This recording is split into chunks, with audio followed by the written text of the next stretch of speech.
आप मोदी जी की बात कर रहे हैं, आप राहुल गांधी की बात कर रहे हैं, योगी जी के साथ आपकी फ़ोटो लगी हुई है, तो इसके पीछे क्या आपका लक्ष्य है या उद्देश्य है?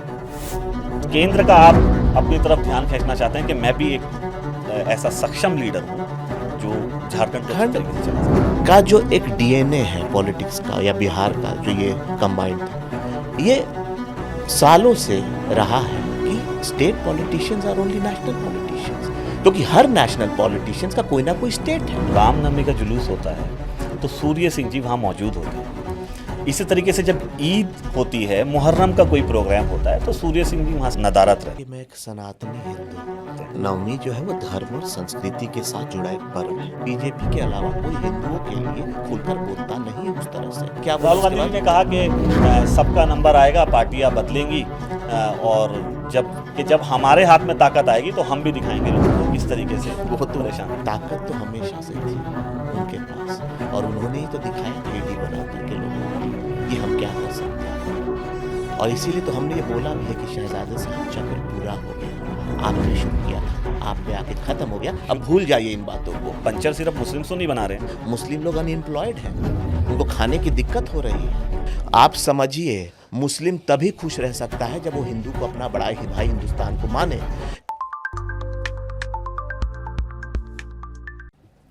हेलो दोस्तों, कैसे हैं आप सब? द SR के शो में आपका स्वागत है। आपके बीच में फिर से एक बार मौजूद हूँ एक नए गेस्ट के साथ, एक खूबसूरत गेस्ट के साथ। मैं खूबसूरत गेस्ट इसलिए कह रहा हूँ क्योंकि उनसे जब मैंने पॉडकास्ट का टाइम लिया और पहला क्वेश्चन मैंने उनसे ये पूछा कि सर मैं आपसे क्या क्या पूछ सकता हूँ, या क्या ऐसा क्वेश्चन लिया जाए जो आप चाहते हैं कि इस पॉडकास्ट में हम डिस्कस करें, तो ये बंदिश उन्होंने मेरे से बिल्कुल ख़त्म कर दी। जी हाँ, उन्होंने कहा जो आप पूछना चाहते हैं आप मुझसे पूछिए, मैं जनता का लीडर हूँ और जनता की बात को जनता के बीच में रखने में मुझे कोई बुराई नहीं है, कोई गुरेज नहीं है। पॉलिटिकल फैमिली से आते हैं, बहुत सारी बातें राजनीतिक गलियारे में उनके लिए होती रहती हैं। बहुत पुराना राजनीतिक बैकग्राउंड उनका रहा है, वालिद स्टेट में मंत्री रहे हैं। बहुत सारी बातें आज उनसे होंगी। हुसैनाबाद विधानसभा झारखंड से मेरे बीच में मौजूद हैं सूर्य सिंह जी। सूर्य सिंह जी, कैसे हैं आप? बिल्कुल ठीक हूँ, धन्यवाद। बहुत सारी बातें आज मैं आपसे राजनीतिक गलियारे की करूंगा।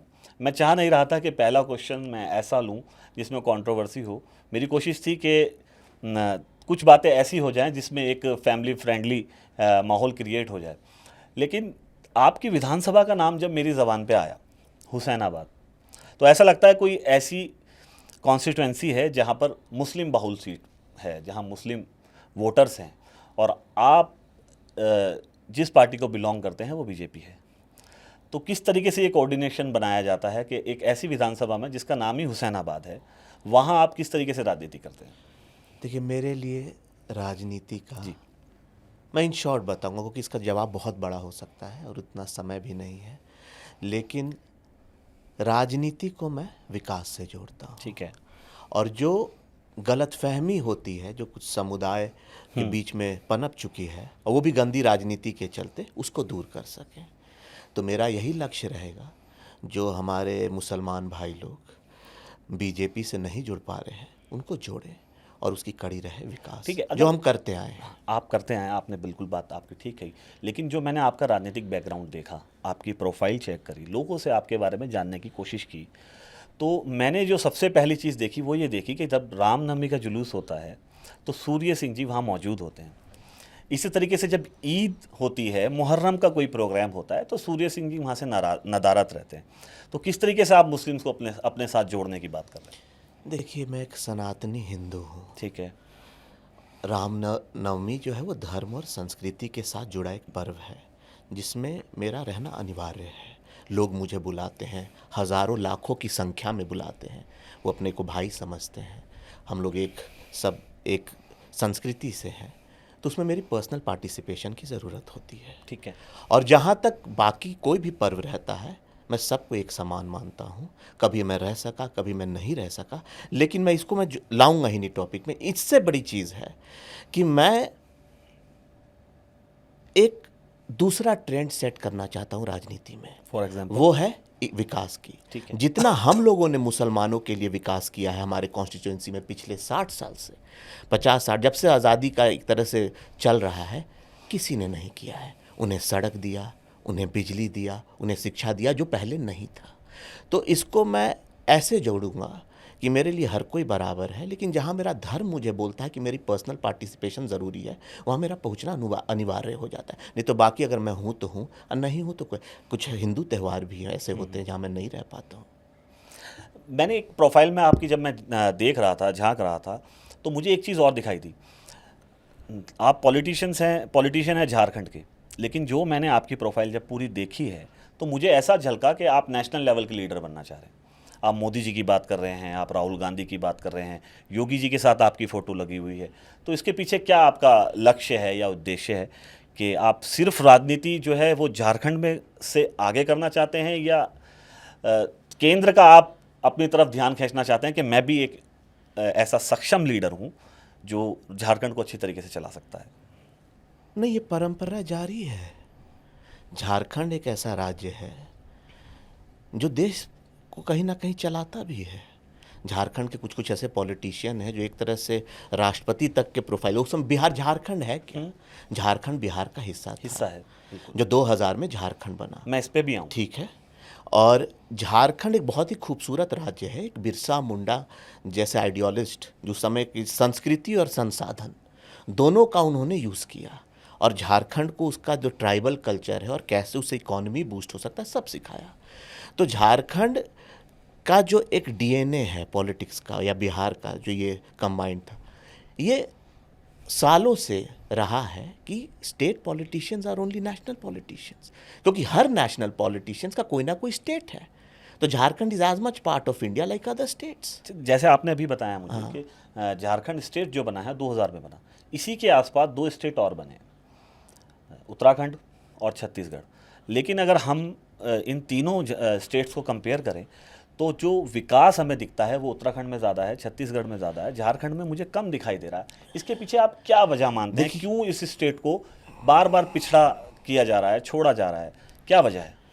देखिए, झारखंड, और इसी के साथ मैं एक क्वेश्चन और जोड़ देता हूँ, अगर आपको झारखंड की जिम्मेदारी दी जाए तो आप किस तरीके से इस स्टेट को लेकर चलना चाहते हैं? देखिए, झारखंड बहुत आगे जाने वाला है। इनफैक्ट झारखंड और छत्तीसगढ़ भारत के फेफड़े हैं, लंग्स हैं, वो जो फॉरेस्ट कवर है ना, अगर झारखंड और छत्तीसगढ़ बचा रहेगा तभी हिंदुस्तान का हर स्टेट बचा रहेगा, इनडायरेक्टली और डायरेक्टली। क्योंकि आप अरबों कमा रहे हैं, ठीक है, लेकिन अगर अपने आप बच्चों को शुद्ध हवा ही नहीं दे पा रहे हैं तो आप उनको दे क्या रहे हैं? बिल्कुल सही, चाहे आप किसी भी मजहब के हो, किसी भी धर्म के हो। वो फर्स्ट तो झारखंड तो एक ऐसी चीज़ है कि झारखंड को तो सबको बचाना चाहिए। और जहाँ तक झारखंड की अपनी डेवलपमेंट की बात है, वो बस एक इन शॉर्ट ये आज तक इसलिए नहीं हो पाया क्योंकि आज तक एक ट्रू लीडर झारखंड को नहीं मिल पाया है। अच्छे नेता मिले हैं, नेता रहे हैं, ये रहे, लेकिन जिस दिन एक लीडर आ गया उस दिन झारखंड बहुत आगे बढ़ जाएगा, क्योंकि झारखंड में हर वो चीज़ है जो पूरे इंडिया के शायद ही किसी स्टेट में हो। बस झारखंड का शोषण ना करें लोग। आज झारखंड के पीछे जाने का सबसे बड़ा कारण ये है कि जो माइंस, जो झारखंड का जो स्ट्रेंथ है, जो रीढ़ की हड्डी है, उसको इतना मिसयूज़ किया गया है और इतना अनऑर्गेनाइज वे से और इतना फोकस किया गया है कि बाकी झारखंड की जो चीज़ें हैं उसको छोड़ दिया गया है। चाहे वो टूरिज़्म हो, चाहे वहाँ का लोकल कल्चर हो, उसको भी आप प्रमोट करिए। एक से मतलब बढ़कर एक ट्राइबल हमारे भाई लोग हैं, कल्चर है, हमारे बाकी जो लोग रह रहे हैं, झारखंड विभिन्न है ना, वहाँ हर तरह के लोग हैं। तो ये जो आपका कदम था एनसीपी छोड़कर बीजेपी में आने का, क्या ये इसी का हिस्सा था कि आपको ऐसा लग रहा था कि बीजेपी अच्छा विकास कर सकती है, एनसीपी का वहाँ इस तरीके से कोई ऐसा विचारधारा नहीं थी कि झारखंड को आगे ले जाना चाहती थी? देखिए, एनसीपी से हम लोग का एक सम्मान का रिश्ता जुड़ा हुआ है। शरद पवार जी, क्योंकि शुरुआत आपकी एनसीपी से। शरद पवार जी का मेरे पिताजी से उस समय नाता जुड़ा जब शरद पवार जी ने कांग्रेस, एनसीपी क्या था, एनसीपी कांग्रेस ही तो था जी। एक तरह से। अगर आप इतिहास देखें, क्योंकि मेरे पिताजी जो थे सेवा दल के भी हेड थे उस समय। वो एक ऐसा विंग था जो कांग्रेस, खैर अभी हम यहाँ पर कांग्रेस को ज्ञान नहीं देंगे, नहीं, ठीक है। लेकिन जो सबसे बड़ी बात है, हालांकि मैं तो चाहूंगा कि आप इस नहीं सुनिए, अब क्या है, क्योंकि हम बीजेपी में हैं और बीजेपी कैसे बनी? बीजेपी, अगर हम बीजेपी पे आ जाए, क्योंकि कहीं ना कहीं आपके सवाल से जुड़ा हुआ है, बीजेपी एक बहुत ही अलग पार्टी है। अलग तो है, हाँ। ये तो मैं भी खुद मानता हाँ। हूँ, और राजनीतिक गलियारे के जितने लोग हैं जो इस बात पर चर्चा करते हैं वो मानते हैं कि बीजेपी एक अलग पार्टी है। और इसमें भी कोई डाउट नहीं है, जो आपकी पार्टी की कमान इस टाइम संभाल रहे हैं नरेंद्र मोदी जी, उनका भी अभी तोड़ फिलहाल मौजूदा राजनीति में मुझे भी दिखाई नहीं दे रहा। एज अ मुस्लिम, अगर आप मुझसे पूछेंगे कि आप नरेंद्र मोदी को किस तरीके से देखते हैं, तो मैं यही कहूँगा कि वो इतने शार्प पॉलिटिशियन हैं कि उनका मुकाबला अभी फिलहाल कोई कर ही नहीं पा रहा है। ये बात सच्चाई है, जो मैं आपकी नहीं, बात से लेकिन अग्री क्यों करता है? हूँ। क्योंकि वो सबको लेकर के चलते हैं। इसमें मुझे थोड़ा डाउट हो नहीं, जाएंगे। आप बिल्कुल, आपके मैं डाउट उस- को हम क्लियर करेंगे। हाँ, आप पूछिएगा। मैं ये डाउट बिल्कुल लाऊंगा। जहां तक मैं जानता हूँ। हाँ, चलिए। बाकी आप मोदी जी से खुद पूछ आपके सकते लीडर हैं, आप उनकी तारीफ करेंगे। मेरी कोशिश नहीं, रहेगी कि मैं जो मेरे मुद्दे जो लोगों से मुझे मिले हैं। बीजेपी एक ऐसी पार्टी है कि अगर गलती करती है तो माफ़ी भी मांगना सीखती है। ठीक है, ऐसा नहीं है, और सीखना पड़ेगा, क्योंकि कोई पार्टी परफेक्ट नहीं होती है। लेकिन आप बीजेपी की जब आइडियोलॉजी देखें, बीजेपी को इसलिए महासागर बोलते हैं क्योंकि सच में उसका जो 3 कोर मोटिव्स है वो हर हिंदुस्तानी के लिए, हर मज़हब के लोगों के लिए बहुत ज़रूरी है। और वो सबसे बड़ा उसका है राष्ट्र सेवा, संस्कृति को प्रिजर्व करना और भारत को विश्व गुरु बनाना। ये तीसरा चीज़ सबसे बढ़ कर के है। हम अपने देश को वर्ल्ड का पावर बनाना चाहते हैं। तो इसमें अगर हम लोग आगे बढ़ रहे हैं तो हमें बहुत इम्पॉर्टेंट है कि हम एक ऐसे पार्टी में रहें जहां कल कोई भी कार्यकर्ता मुख्यमंत्री या प्रधानमंत्री बन सकता है। आप ये देखिए, इन बातों को हमारे राष्ट्रीय, मतलब हमारे होम मिनिस्टर साहब अमित शाह जी ने भी दोहराया था, बोला था। आप उनका इंटरव्यू भी देखिए। ये ब्यूटी है। ठीक है, मैं आपकी यहाँ तक बातों से सहमत हूँ। हाँ। लेकिन एक मेरा क्वेश्चन, जब ये आप ये बात करते हैं तो वो मेरे दिमाग में एकदम तुरंत आता है, फिलहाल मौजूदा राजनीति जो चल रही है बीजेपी की, इसमें मुस्लिम्स की बात ही नहीं कर रहा हूँ, मैं सिर्फ हिंदू की बात कर रहा हूँ। जो हिंदू बीजेपी को वोट कर रहा है उसको सिर्फ सनातनी माना जा रहा है, उसको सिर्फ हिंदू माना जा रहा है। उससे अलहदा जो पार्टी विपक्ष में है, वो कोई भी हो, कोई भी पार्टी हो सकती है, समाजवादी हो सकती है, बीएसपी हो सकती है, कांग्रेस हो सकती है, एनसीपी हो सकती है, आपकी पुरानी पार्टी एनसीपी की फिर दूसरा भी एक और गुट बन गया है, उनको हिंदू क्यों नहीं माना जा रहा, उनको सनातनी क्यों नहीं माना जा रहा? या मुझे ऐसा लग रहा है, या आप इस चीज़ से सहमत हैं या नहीं? नहीं, देखिए, बहुत हद तक तो आपने जो बोला है ये ऑपोजिशन का एक प्रोपेगेंडा है फैलाया हुआ। लेकिन जो एक हद का जो इसका आंसर है वो मैं ये दे सकता हूँ, क्योंकि बीजेपी के अलावा कोई हिंदुओं के लिए खुलकर बोलता नहीं है उस तरह से। चाहे संसद में, बांग्लादेश में जब अत्याचार हुआ तो संसद में किसी ने नहीं बोला। नहीं सर, बोलना तो चाहिए ना। देखिए, बोलना किसको चाहिए? बोलना, जैसे मुस्लिम के लोगों पे अत्याचार होता है तो वहाँ मुस्लिम के नेता बोलते हैं ना, और उसका सम्मान करना चाहिए, क्योंकि यही तो लोकतंत्र है। बिल्कुल करना चाहिए। आप ओवैसी जी को देखिए, इनको देखिए, लोग बोलते हैं, और बाकी भी कितने बोलते हैं। लेकिन मेरा बस ये कहना है कि आप कोर इश्यूज को समझिए, सब चीज़ को अगर आप देखिएगा मिलाकर। और यहाँ मैं पॉलिटिकल नहीं हो रहा हूँ। अगर आपको लगता है कि मैं बीजेपी में जस्ट आया हूँ, और इसलिए आया हूँ कि बीजेपी की जो विचारधारा है वो आज के देश में युवा लोगों के लिए, सबके लिए ज़रूरत है। और जो इसमें एक बड़ा सा बदलाव लाना है, वो मैं आकर के लाऊंगा, मेरी कोशिश रहेगी। और वो बदलाव है युवा को रोज़गार देना। ठीक है। देखिए, रोज़गार तो मिलता है, लेकिन बल्क रोज़गार। बोलने को सब कोई बोल देता है कि हम देंगे, लेकिन अब करने का समय आ गया है। और बस ऑफिशियल और वेकेंट पोस्ट को भरने का नहीं, न्यू जॉब्स क्रिएट करने का, जो जॉब्स जो दिखें, और पेपर पे नहीं, ज़मीन पर। ठीक है, आपने कहा मैं बीजेपी में भी जस्ट आया हूँ, इसलिए भी ये सवाल ज़रूरी हो जाता है। जो भी लीडर बीजेपी में आ रहा है वो कुछ ना कुछ सोच कर आ रहा है। वो सोच रहा है कि फ्यूचर की राजनीति मेरी अच्छी हो जाए। कुछ लोग इसलिए आ रहे हैं कि पुराने केसेस हट जाएं।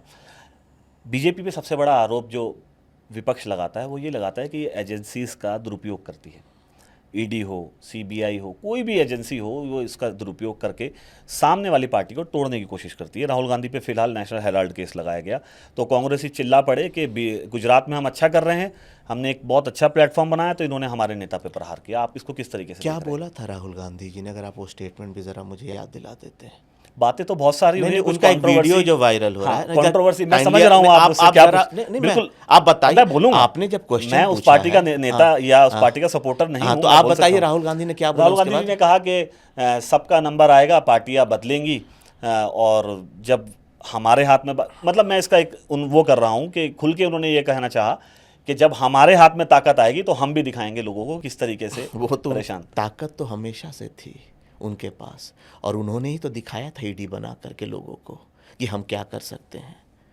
और इसीलिए तो हमने ये बोला भी है कि शहजादे साहब चक्र पूरा हो गया, आपने शुरू किया था, आप पे आके ख़त्म हो गया, अब भूल जाइए इन बातों को और कानून का ये देखिए और धमकी मत दीजिए, क्योंकि यही धमकी आपको किसी ने दे डाली थी उस समय और वो भगवान था जब आपके राज्य में ये सब चीज़ हो रहा था। जैसे कि कुछ बताना चाह रहे हैं, लेकिन आप बता नहीं बताने की क्या बात जा रही है, हमारे ही ऊपर हिंदुस्तान का पहला ईडी का केस, पहला केस हमारे ऊपर, क्या एक बैच के ऊपर ऐसे ही कर दिया था कांग्रेस ने।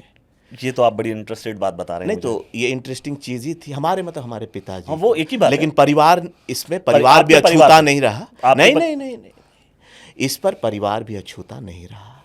और आज देखिए राहुल गांधी जी का भी पूरा परिवार अछूता नहीं रहा। ये कर्मा कहते हैं।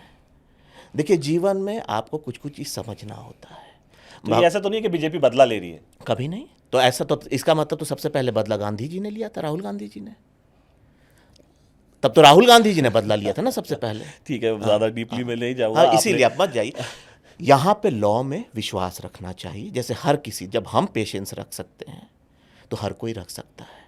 हमारा भी आज देखिए, कभी हमको जीत मिली, कभी हार मिली, फंसाया तो हमें गया था। ये तो अब दुनिया खुद डिपार्टमेंट बोल रहा है। ये अब उस समय नहीं, कांग्रेस ही के राज्य में बोल दिया था ये गलत हो रहा है। लेकिन कांग्रेस इतना अहंकारी था कि उस समय देख नहीं पा रहा था कि देश में और भी क्या चल रहा है। जो लोग देश के हैं, अगर आप उनको भूल जाते हैं तो आप देश नहीं चला पाइएगा। आपके लिए एक बात और कही जाती है कि आप सिल्वर स्पून लेकर पैदा हुए हैं, क्योंकि आपके वालिद, आपके पिताजी, मैं वालिद का वर्ड बार बार इसलिए भी इस्तेमाल कर रहा हूँ क्योंकि आप बीजेपी से आते हैं और बीजेपी की ही पार्टी, बीजेपी के ही लोग उर्दू ज़बान को बाहरी ज़बान कहते हैं। मैं एज अ शायर भी उर्दू ज़बान को प्रमोट करता हूँ, इसलिए मैं बार बार, मेरी कोशिश है कि मैं उर्दू के अल्फाज यूज़ करूँ। आपके वालिद को कहा जाता है, ये राजनीतिक गलियारों में चर्चा है कि वो पुराने पॉलिटिशियंस हैं, इसलिए आपको राजनीति में कुछ ज़्यादा मेहनत करने की ज़रूरत पड़ नहीं रही है। आपके लिए प्लेटफॉर्म एक बना हुआ है, सिल्वर स्पून आपके हाथ में है, आपको सिर्फ राजनीति में उतरना है और आगे का प्लेटफॉर्म आपका क्लियर। बिल्कुल, सिल्वर स्पून के साथ तो मैं पैदा हुआ था, लेकिन उसके बाद वो सिल्वर स्पून आयरन स्पून बन गई थी। जैसे कि हमने अपनी लड़ाई खुद लड़ी है। राजनीतिक परिवार में पैदा तो मैं ज़रूर हो गया था, लेकिन एग्जामिनेशन क्लियर हमने किया है, क्योंकि मुझे अपनी पढ़ाई ऑस्ट्रेलिया में छोड़ करके आनी पड़ी थी एक बैक, जब मेरे पिताजी को झूठे मुकदमों में फंसाया गया। ठीक है। और उसके बाद आ करके वापस चुनाव क्या जीता जाता है ये मुझे ही पता है, क्योंकि हम सही थे। तो ऐसा नहीं है, मैं स्ट्रगल से आया हूँ और मेरा जो स्ट्रगल रहा है और क्या क्या रहा है वो कोई सोच नहीं सकता है। 14 साल 15 साल से मैं स्ट्रगल ही कर रहा हूँ और उस स्ट्रगल में मेरे पास सर उठाने का भी बहुत रीज़न मिला। हमने ऐसा कुछ जनता के लिए किया जिसने इतिहास में कुछ नहीं किया, शायद ही किसी ने किया, जैसे कि एक सूर्या मॉडल।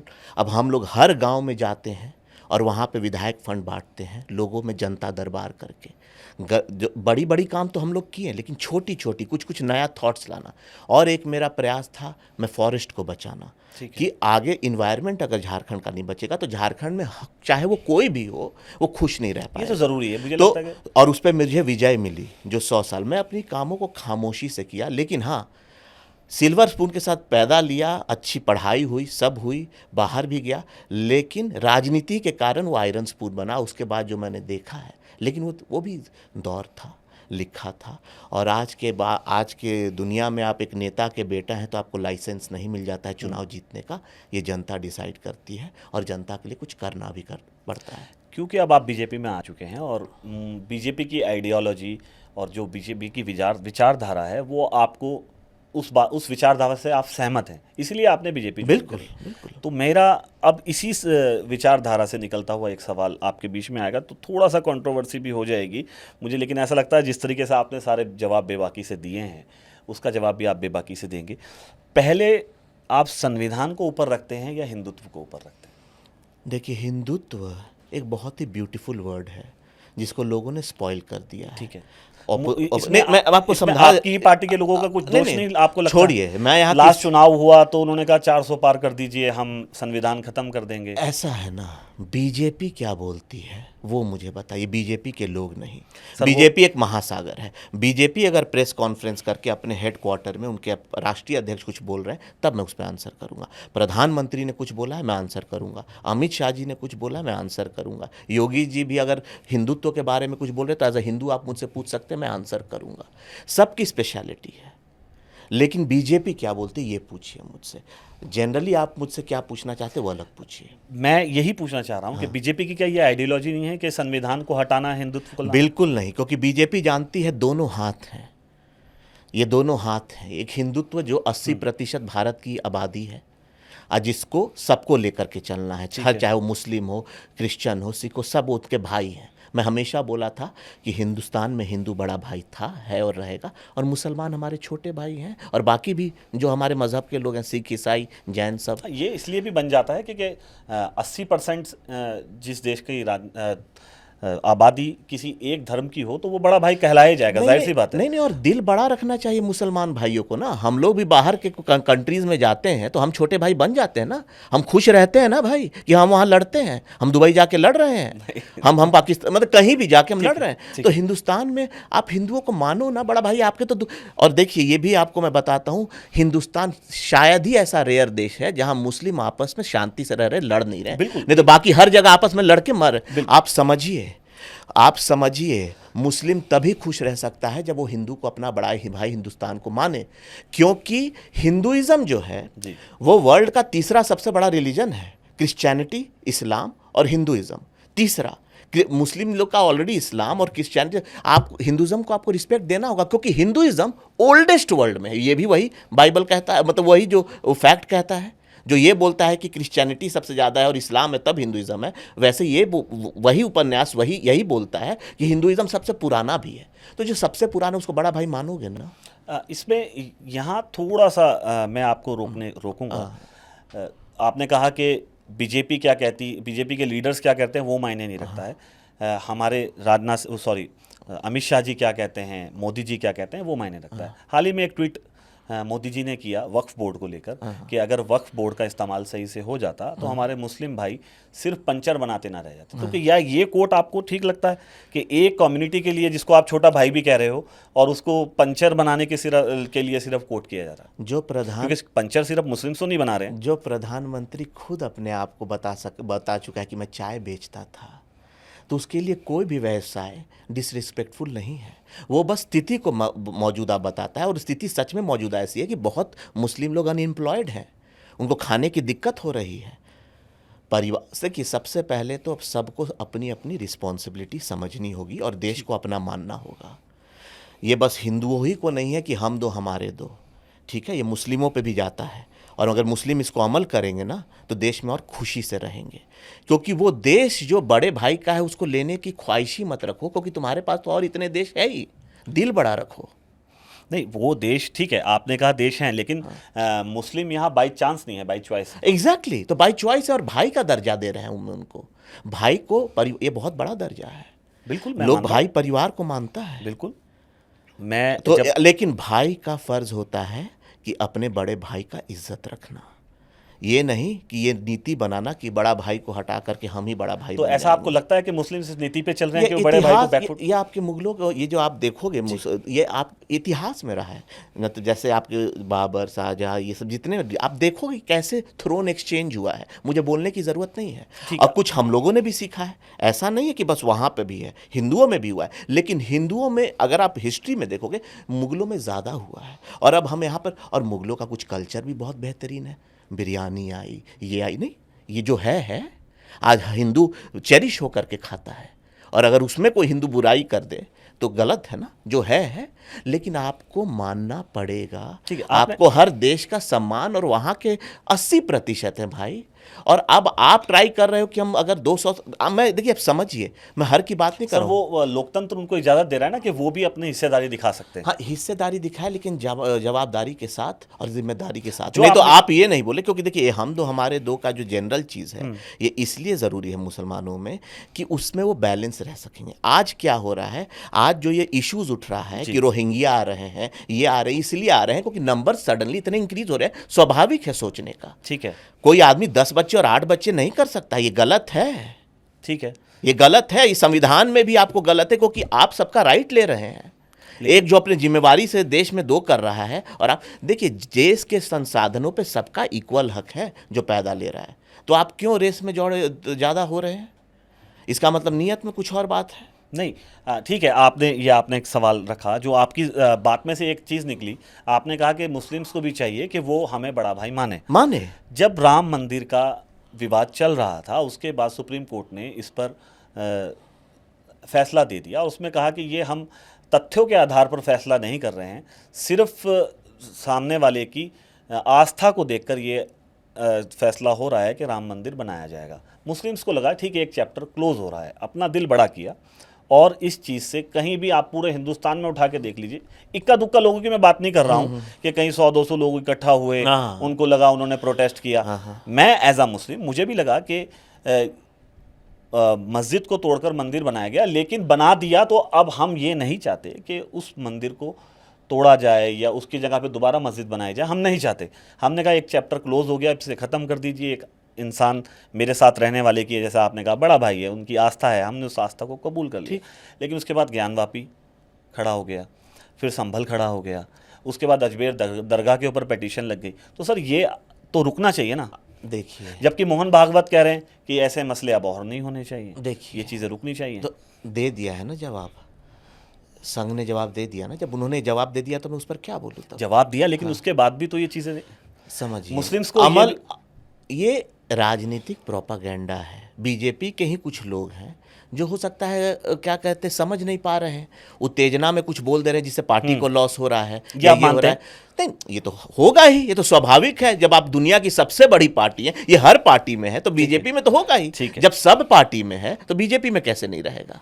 लेकिन आप ये देखिए कि बीजेपी अमल क्या करती है। बीजेपी वही अमल करती है जो BJP as a party officially कहती है। बीजेपी एज अ पार्टी कभी भी लूज स्टेटमेंट नहीं देती है, और संघ एज अ विचारक कभी भी लूज विचार नहीं देता है। संघ ने अगर जो विचार दिया है, शायद ही कोई आपको लगे कि कंट्रोवर्शियल रहे इंटरनेशनली, लेकिन हर विचार नेशनली बहुत ही इंपॉर्टेंट है। और पहले अपना नेशन तो संभाल लो, तभी तो इंटरनेशनल विश्व गुरु बनोगे। सही बात है। बहुत सारी बातें आपसे हुई हैं, बहुत सारे क्वेश्चन जो मैंने लिए थे, आपने बहुत मुखर होकर उसका जवाब दिया है। हमारे पॉडकास्ट के अंदर एक हिस्सा रहता है जिसके अंदर हम रैपिड फायर करते हैं। मैं कुछ शख्सियत की, कुछ पर्सनैलिटीज़ के आपके सामने नाम रखूँगा, आप में से कुछ उसको एक सेलेक्ट करना है। अगर आप उसको पास करना चाहेंगे तो आगे भी बढ़ जाएंगे, हम दोनों सेलेक्ट करना चाहेंगे तो हम दोनों भी में भी हमें कोई इशू नहीं है, बट कोशिश आप ये रखिएगा किसी एक को आप उसमें से सेलेक्ट करेंगे तो अच्छा रहेगा। रैपिड फायर में सबसे पहला क्वेश्चन जो मैंने लिया है, मोदी जी या योगी जी? देखिए, दोनों अद्भुत हैं। फिर भी अगर आप किसी को मोदी जी जैसा कोई प्राइम मिनिस्टर हो नहीं, मोदी जी जैसा कोई प्राइम मिनिस्टर नहीं हो सकता है, और योगी जी जैसा डायनेमिक सीएम और हिंदुत्व का एक लीडर शायद ही कोई हो। इसलिए आपकी प्रोफाइल पे सबसे पहले जो है दिखाई देता है वो योगी जी की फोटो। नहीं, मेरे प्रोफाइल में तो हर का है। आप समझिए, मेरे प्रोफाइल में जिस दिन मैंने योगी जी का पिक्चर लगाया, मैं कभी, आप देखिएगा, मैं कभी किसी नेता के साथ अपना प्रोफाइल पिक्चर पे नहीं लगाता हूँ, क्योंकि सब में श्रद्धा है। उस दिन हनुमान जन्मोत्सव था, वो गदा उनके हाथ में है, ठीक है, और वो हमारा फंक्शन था, हमारे से मिलने आए थे, हमें प्यार देने आए थे, हमारे हज़ारों लोगों से मिले, तो हमारा फंक्शन था। और वो देखिए, वो गदा उठाते हुए वो उस दिन का एक शोभा बढ़ा रहा था। अब हो सकता है आगे कुछ और हो जीवन में, लेकिन हर चीज़ का सम्मान तो होना चाहिए। ठीक है, मोदी जी या आडवाणी जी? आडवाणी जी विचारक थे, मोदी जी उनके शिष्य हैं। मोदी जी, आप आज भी देखिए, मोदी जी जाकर आडवाणी जी से मिलते हैं, मत चाहे ये हो। आडवाणी जी का स्वास्थ्य अब थोड़ा 92-93 एज हो रहा है, वो अभिभावक हैं, तो ये तो कोई सवाल ही नहीं हुआ। इसमें भी आप दोनों को पसंद करेंगे? नहीं, दोनों की जगह ही अलग है ना, उनका एरा। देखिए, ऐसा नहीं है ना, आप मुझे मोदी जी या दूसरे देश का कोई प्राइम मिनिस्टर बोलिए, मैं आपको आंसर देता हूँ। ठीक है, जिस आप रैंक को कंपेयर करिए, वो तो स्वाभाविक है। अगर आप पूछिए, आप मुझसे भी पूछेंगे मोदी जी या ट्रम्प, तो मैं कहूंगा मोदी जी। हाँ, तो अच्छी बात है। और मैं नहीं कहूंगा कि मुझे अपना देश पहले, अपना तो देश को ऊपर रखूंगा। ठीक है, मोदी जी या आरएसएस की आइडियोलॉजी? आरएसएस मोदी जी के समय से भी पहले से चला रहा है। ठीक है, आरएसएस एक विचार है और मोदी जी उसके अंग हैं। मोदी जी उस विचार से निकले हैं। आप क्या बात कर रहे हैं? ये यहाँ पिता और पुत्र को आप कैसे कंपेयर कर सकते हैं? ये रैपिड फायर में मैं पूछता नहीं हूँ बेसिकली, लेकिन फिर भी मैं इस क्वेश्चन से मेरे एक चीज़ आ गई है। लोगों का ये कहना है और कुछ आरएसएस के जो मेरे मित्र हैं उनका कहना है कि मोदी जी जो हैं अब आरएसएस से भी बड़े हो चुके हैं। वहाँ जो उनकी अब जो राजनीति में मोदी जी की बात चलती है वो हमारी भी नहीं चलती। आप इस बात से सहमत हैं? ये बिल्कुल एक प्रोपागेंडा है, क्योंकि एक पिता और पुत्र का रिश्ता एक पिता और पुत्र ही समझ सकता है, ये दुनिया के आकलन के लिए नहीं है। ठीक है, मोदी जी या अब्दुल कलाम आज़ाद?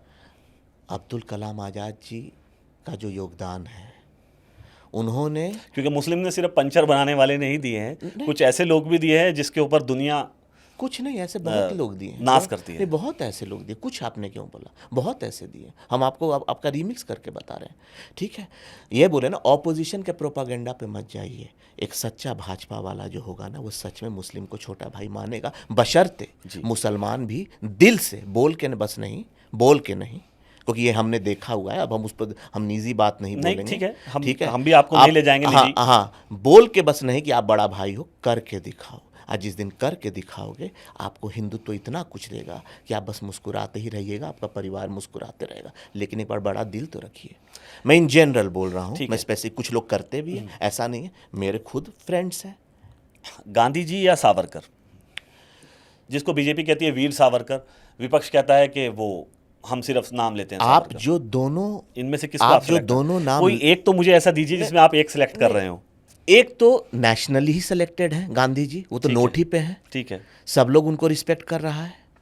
सावरकर एक आइडिया, वैसे ये इजी है। आप अगर गांधी जी भी कहेंगे तो कोई ऐसी कंट्रोवर्सी नहीं होगी। नहीं, कंट्रोवर्सी की बात ही नहीं है। यहाँ मैं आपको दो व्यक्तित्व की दो बातें बता रहा हूँ कि दोनों बड़ा व्यक्तित्व है, और आप किसी के बारे में पूछेंगे यहाँ और दूसरे के बारे में नहीं मैं बोलूँ तो ये डिसरिस्पेक्टफुल हो जाएगा, क्योंकि हर किसी का रिस्पेक्ट है। अच्छा, ठीक है, सावरकर या भगत सिंह? देखिए, भगत सिंह एक फाइटर थे, ठीक है, जो सब कोई जानता है। सावरकर भी एक अलग तरह के फाइटर थे, जिनको भी बहुत लोग जानता है। दोनों अपने आप में फाइटर थे और बहुत अच्छे फाइटर थे। ये बहुत इजी है, मुझे लगता है कि इसका आप जवाब एक में दे देंगे। सावरकर या नेहरू? नहीं, ये तो बहुत आसान है। नहीं, देखिए बीजेपी के लिए तो बहुत आसान है। देखिए, अगर हम यहाँ पर कंपैरिजन कर रहे हैं किसको कितना परसेंट देना है, तो ऑब्वियसली एक का नाम आ जाएगा, लेकिन रिस्पेक्ट की बात है। नेहरू जी भी प्रधानमंत्री थे और उनकी भी रिस्पेक्ट ज़रूरी है। लेकिन हाँ, नेहरू जी ने जो गलत किया तो वो तो आज, नेहरू जी का एक ही कमी था जो मेरे तरफ से बड़ा, बाकी तो कमियां देखी जो मीडिया बताती है करती, मैं उस समय था नहीं, ठीक है, मैंने सुना है। हाँ, वो पढ़ी हुई बातें, पढ़ी हुई बातें हैं जो मैं पैदा ही नहीं हुआ था, मेरे पैदा होने से पहले नेहरू जी चले गए थे।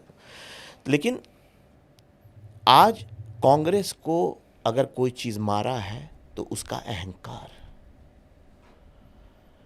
और जब आप अहंकारी हो जाते हैं तब आप ग्राउंड लेवल से कट जाते हैं, और खासकर तब जब आपके नाम से देश चल रहा होता है।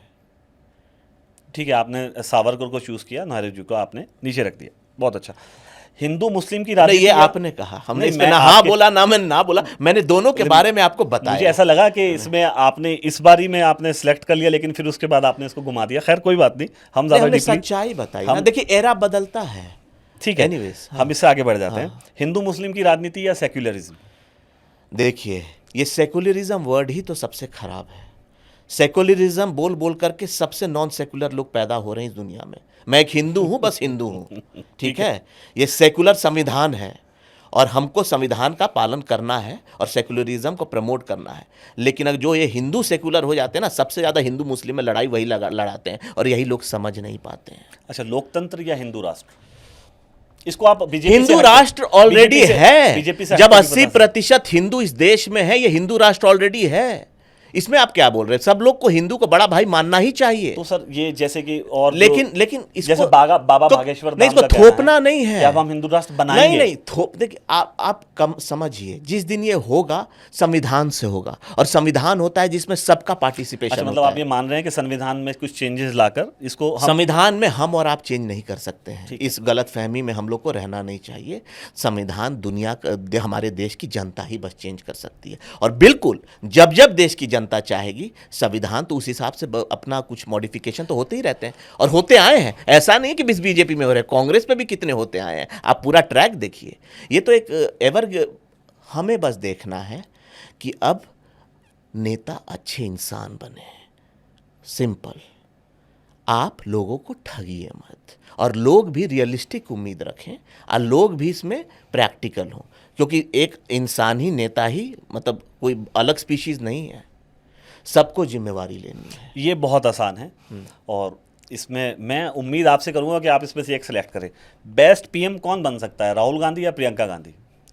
ये उनका पारिवारिक मैटर है, इस पर मैं निजी, देखिए मैं किसी के बारे में उतनी ही बातें करता हूँ जहाँ तक कि हम उनके बेडरूम में नहीं घुसें, क्योंकि वो उनका निजी अधिकार है, वो उनके परिवार की बातें हैं, वो वही बता सकते हैं कि कौन ज़्यादा। पहले कांग्रेस का समय तो आए, ये काल्पनिक बातें हो रही ये तो हैं, चक्र है तो घूमेगा। इसीलिए तो मैंने काल्पनिक आंसर दिया है, तो वही लोग पहले डिसाइड करें। अच्छा, मोदी जी के बाद कौन?